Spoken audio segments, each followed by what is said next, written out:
But earlier today, we had other news coming out of Nashville. Pekka Rinne announcing his retirement after spending parts of 15 years all with the Nashville Predators. He spoke with the media in Nashville on Tuesday.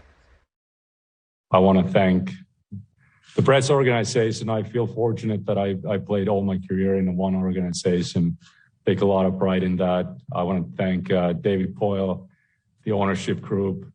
I was fortunate enough only have 3 head coaches in my career, 2 goalie coaches.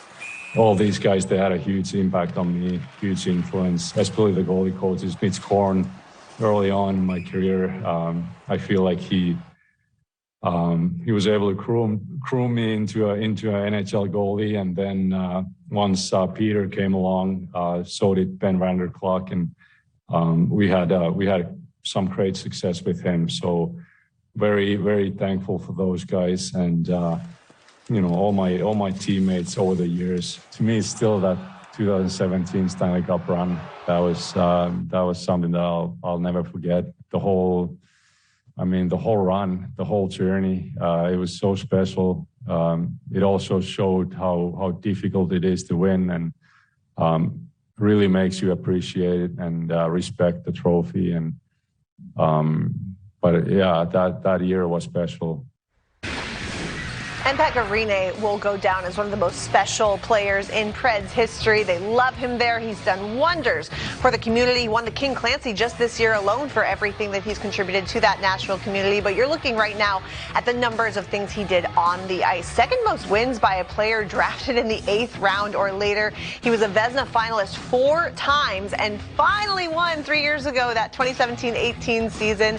He led the Preds all the way to the Cup final the year before that, and unfortunately they came up just short, but this guy means everything to that Nashville community. I don't know that it's a surprise to see him not sign there, because it seemed like they weren't going to sign him, but I think it's fitting that he would choose to then end his career only as a Predator. That's what you dream of as a player. One organization to play there and have a full career there, do everything well except for win the Stanley Cup, and that's what he's done. You look at the 4 Vezinas, winning it once, by far one of them, I would think one of the more underrated goalies in the NHL during his career, because he was in Nashville. He wasn't necessarily in a hot hockey market. I think you put him somewhere else, you put him in Canada, and he gets a lot more attention than he does.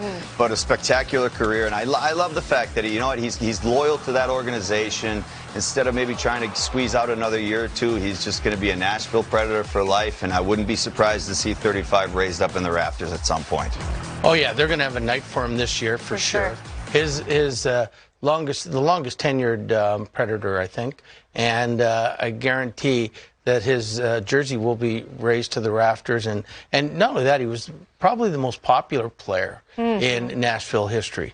And because just going on the bench, when they'd announce his name as a starting goalie, which I hated every time, that I mean, it would the crowd would go like more nuts than they would over anybody else. So it was he's going to be missed in the community, missed everywhere, missed in the NHL as a personality. Missed by the media. Oh yeah, but I mean, he certainly had a great career.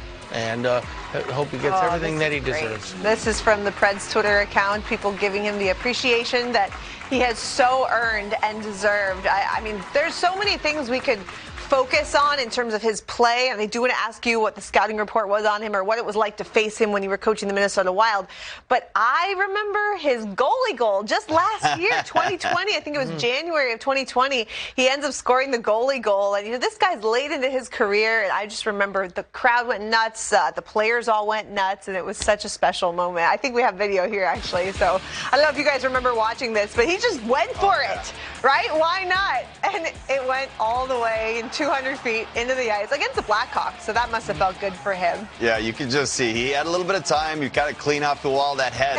Once that head peaked up, you knew where he was going with it, and that's fun to see. Goalies score goals. That's exciting for everybody. You see the rest of the players. How exciting that is. Yeah. You love it when a defenseman that doesn't score a lot of goals scores a goal. That gets the bench going. A goalie, oh, that's the highlight of the year. What was it like to coach against Pekka Rinne? Like, what do you remember thinking he was particularly good at? There's two really big things here. He was good at everything. He was so big. You first of all, you couldn't, especially in Nashville, every time you dumped the puck in, you had to find a perfect spot because he could get to everything.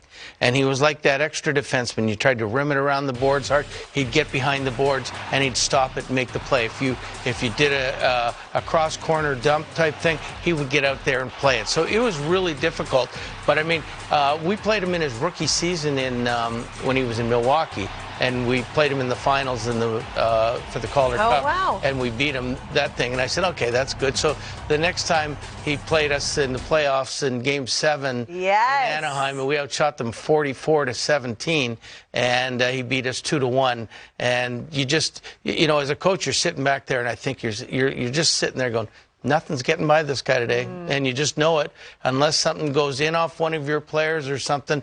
And he gets into that mode. He's beaten me so many times as a goaltender that you just say he's not getting beat today, and he wasn't. So I mean, fabulous goaltender, better person, and I wish him well.